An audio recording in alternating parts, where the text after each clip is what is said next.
네, 그 문장과 문단 연습을 잠시 좀 해보도록 하겠습니다. 콘텐츠를 익히는 것도 물론 중요하고, 자료를 조사하고 아이디어가 있는 것도 중요한데요.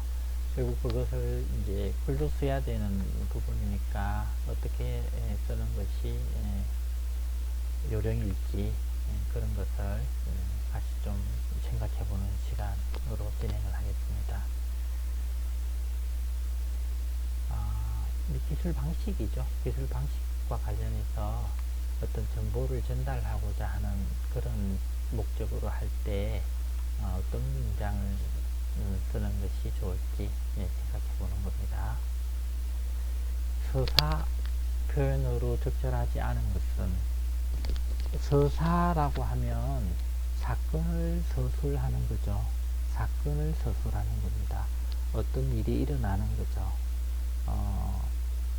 무슨 영화에서나 소설 쪽에서 대부분의 핵심이 되는 것이 사건이죠. 어떤 일이 일어나는 거죠. 어떤 사람이 뭐 겪게 되는 경험 같은 것들입니다. 그러니까 이야기죠. 줄거리. 영화로 치면 줄거리가 서사가 될 수 있겠습니다. 춘향전을 예를 들자면 이몽룡과 성춘향이 두 주인공이 서로 사랑하게 되었다. 만나서 사랑하게 되었다. 그 만남이라는 사건을 통해서 사랑이라는 사건이 일어난 거죠. 이몽룡이 아버지가 한양으로 떠나게 되면서 이몽룡도 아버지를 따라서 한양으로 가게 되었다.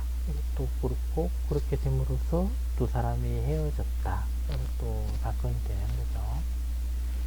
이몽룡과 사랑을 지킨 춘향은 후세에 열녀로 칭송되었다. 사람들이 그 사람은 열녀지 이렇게 생각하고 이야기하는 것은 사건이라고 하기는 좀 성격이 다르죠. 이몽룡이 변사또를 처벌하는 마지막 장면, 해피엔딩으로 끝나는 마지막 장면, 함영사 출도요 하면서 이렇게 영상으로 담아낼 수 있죠.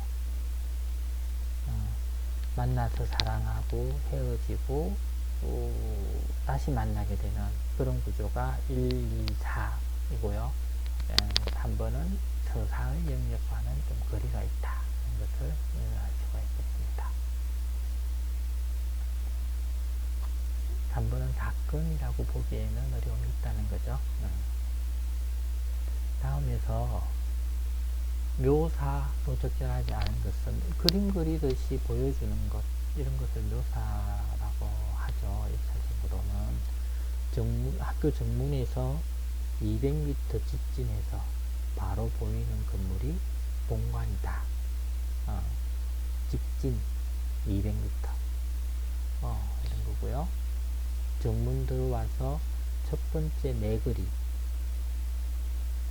두 번째 네거리가 있을 수 있겠죠. 첫 번째 네거리의 서쪽에 원효관이 있다 하고, 본관의 오른쪽 방향 먼 위치에 정가본이 윗자리하고 있다.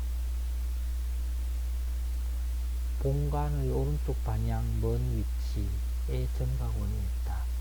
정문에서 학교를 들어갈 때 정문에서 본관 쪽으로 쭉 백주년 기념관 쪽으로 쭉 가다 보면 오른쪽 편에 정가본이 있죠. 본관 뒤쪽 주차장에서 정문을 향해서 서 있다면 본관의 왼쪽 방향에 정가본이 있겠죠. 그러니까 3번은 방향이나 상황에 따라서 그 값이 참일 수도 있고 극일 수도 있으니까 이것은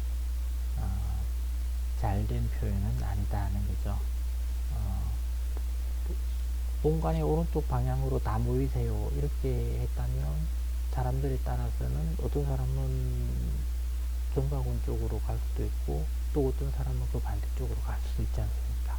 이런 것은 적절한 표현으로 보기 어렵다. 정문의 서편으로 운동장이, 동편으로는 텐트장이 있다.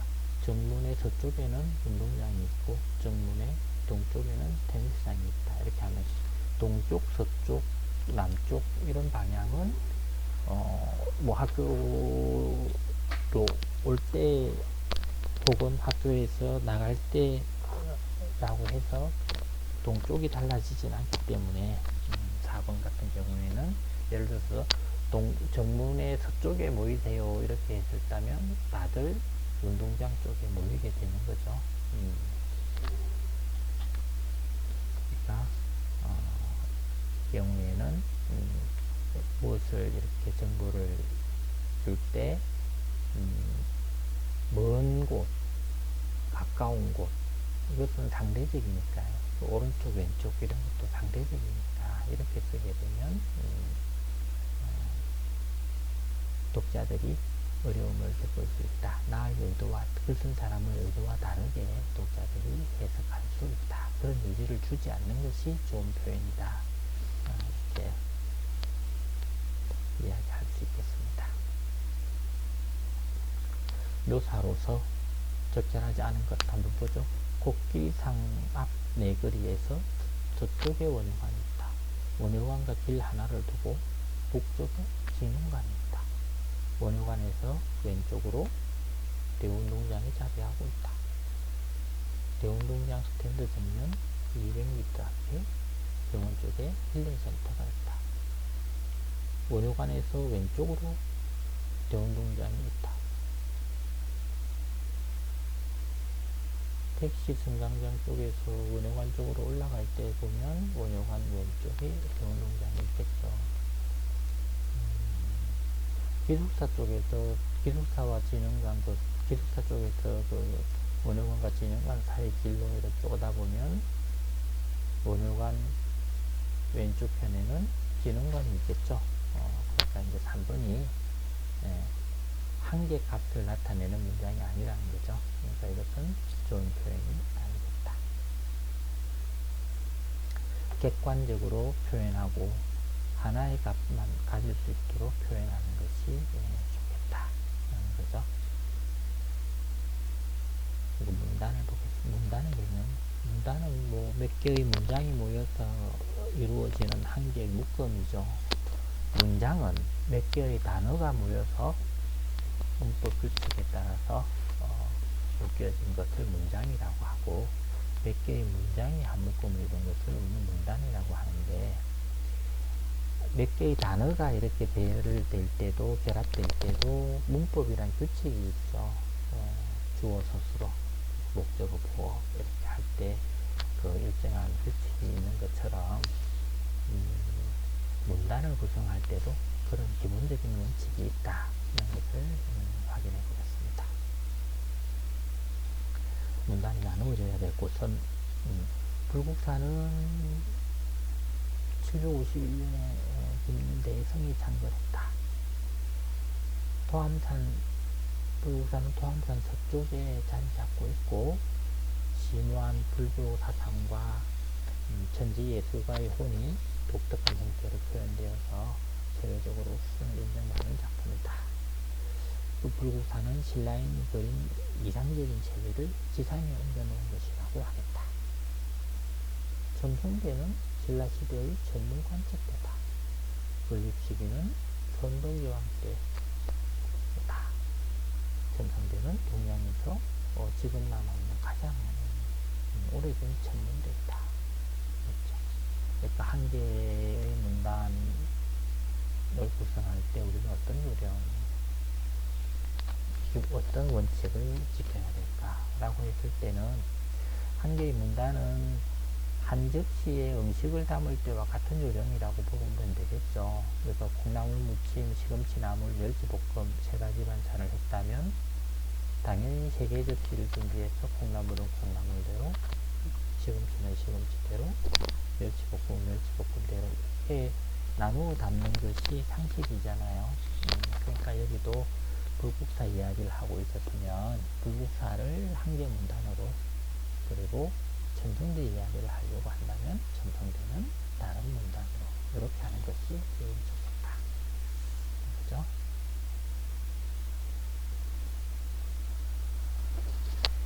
불국사를 설명하는 문단에 트일 4개의 문장을 고르시오. 그러니까 불국사를 설명하는 것을 4개의 문장을 통해서 한 개 문단으로 구성하겠다. 그런 거죠. 여기 중에서 4개를 고르라는 건데요. 불국사는 누구나 자랑스러워하는 문화재다. 751년에 창건해서 774년에 완공했다. 임대성이 주도했다. 가장 오래된 천문대다. 토암산 중턱이 자리 잡고 있다. 우수성은 인정받은 예술품이다. 천문 관측대다. 이장체계를 지상에 옮겨놓은 것이다. 이렇게 본다면 이들 중에서 우선은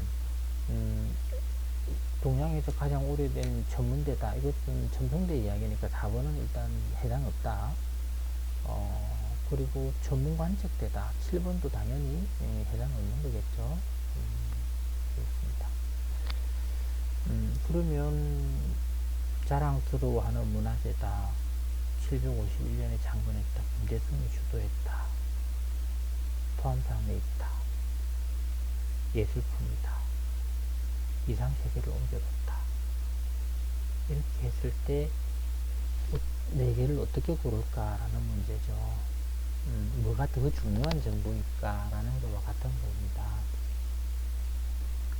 5만원짜리, 만원짜리, 5천원짜리, 1000원짜리, 뭐 100원짜리 이렇게 있을 때 4개를 고르라 이렇게 하면 또 화폐의 가치를 아는 사람들이라면 당연히 고민하지 않고 5만원 먼저 갖고 그 다음에 만원, 5천원 뭐 이렇게 하겠죠.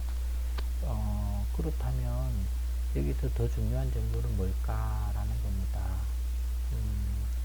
누구나 자랑스러워한다. 이것은 그렇지 않은 사람이 100만 명 중에 한 명이라도 있을 수 있잖아요. 우수성을 인정받은 예술품이다. 물론 뭐 대체로 그렇게 하겠지만 우수성을 인정하기 어렵다라고 하는 사람이 1000만 명 중에 한 명은 있을 수 있겠죠. 이런 것들이죠. 그래서 이런 것은 대체로 동의하는 것이긴 하지만 팩트 능력과는 거리가 좀 있다는 거죠. 그러니까 보다 더 팩트에 가까운 것으로 구성을 하면 좋겠다라는 겁니다. 751년에 창건했다. 이건 바뀌지 않는 거죠. 김대성이 주도했다.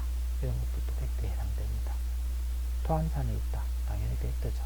이런 것들이 그러니까 누가 김대성이 언제 751년에 어디에 있는 토암산에 있다. 무엇은 당연히 불국사를 왜 했는가. 이상세계를 지상에 옮겨놓으려고 부처님의 불국정토를 신라 사람들의 어떤 삶의 영역으로 가져온 것, 그것이 이상세계를 불국사를 통해서 구현하고자 했다. 왜 해당되는 거죠. 그 사람들이 실제로 그런 이유에서 불국사를 창건했으니까. 그러면 불국사를 설명하는 4개의 문장을 골라서 한 개의 묶음으로 만들 수 있겠죠. 그렇게 육하원칙, 그것이 핵심이 된다는 겁니다. 각자 한번 요약해보면, 요약이라고 하는 것은 여기에 있는 것에서 핵심 내용을 뽑아서 가려내는 거죠. 그러니까 여기 없는 내용은 들어가면 안 되는 거겠죠. 그게 요약입니다. 여기에 있는 것들 중에서 가장 중요한 정보를 추려내는 것을 요약이라고 한다. 2문장, 3문장 정도로 혹은 1문장으로 요약할 수 있겠죠. 한번 각자 해보도록 합니다.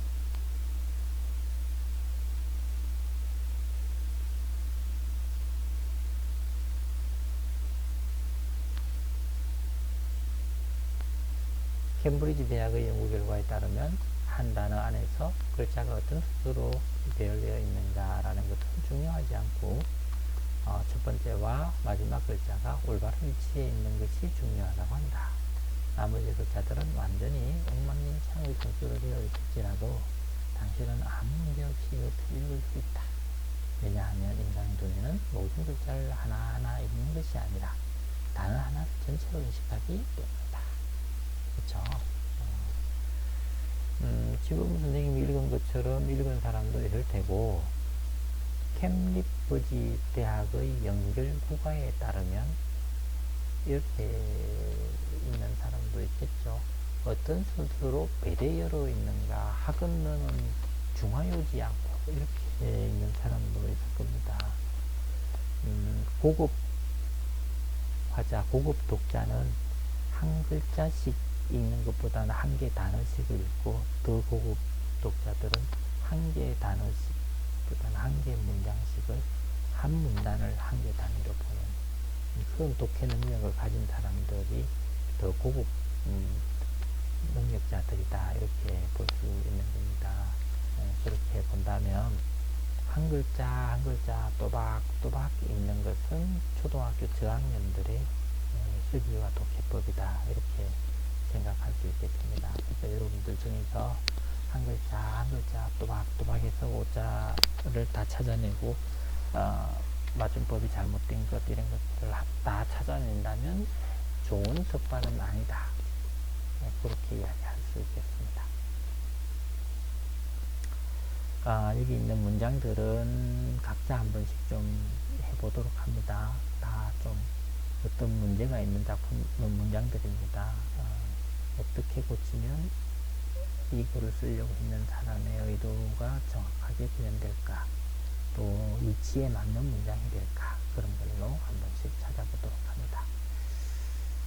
여기도 마찬가지죠. 문제가 있는 문장들입니다.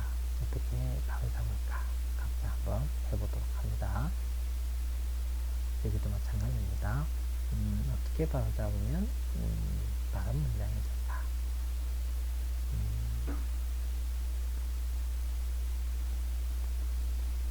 성격이 다르거나 오류 유형이 다른 것 하나를 골라보자.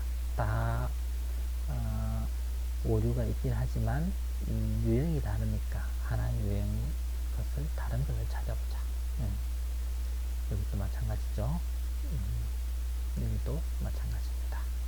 유형이 다른 것을 찾아보도록 합니다. 끝. 네, 수고했습니다.